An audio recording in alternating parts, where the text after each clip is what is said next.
When I was being told about my first appointment, at the time, the Secretary for Personnel said to me, you're gonna thank me for this one. This one is awesome. It's a beautiful place you're going to. You're going to love it. And a couple of months into that appointment, I remember I was looking out and you could see glimpses of the Derwent River, which was beautiful. And I remember looking out at it thinking, actually, I don't really love anybody here, other than my family who were with me, So then fast track 12 months forward, and I was sitting on the banks of the Derwent River with my children having a swim. Remember having this strong sense of peace and contentment and recognising that actually I had fallen in love with the town and I had fallen in love with the people.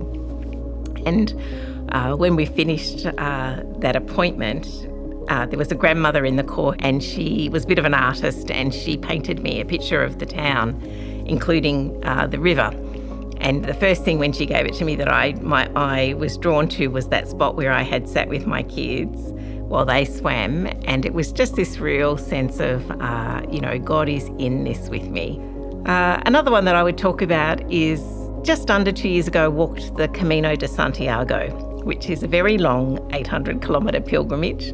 Before you do anything like that, there's a whole lot of research goes into, what you wear and what shoes you buy, and because you're going to be walking long distances day after day. And I had a very carefully curated outfit, and my shoes were fine for the first 400 kilometres. Before the weather started to warm up, my feet had started to swell a bit from the day-to-dayness of it, and I was getting these blisters. And it was obvious that I needed a new pair of shoes. So when we got to the next major town, I went to a store. He brought out a couple of pairs of shoes. And the pair that were clearly the ones that were going to be right for me were hideous. They were the most revolting pair of shoes you could ever imagine, which completely ruined my outfit, did not match in any way, shape or form. And when you are on the Camino, you've got a lot of time in your head.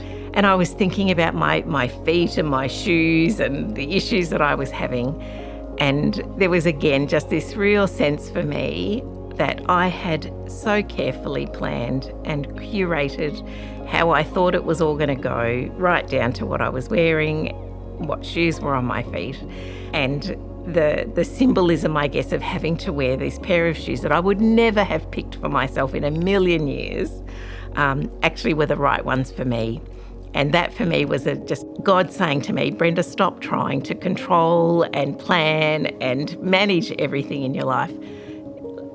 Release it, let me, because my plans are always going to be better than the ones that you have for yourself.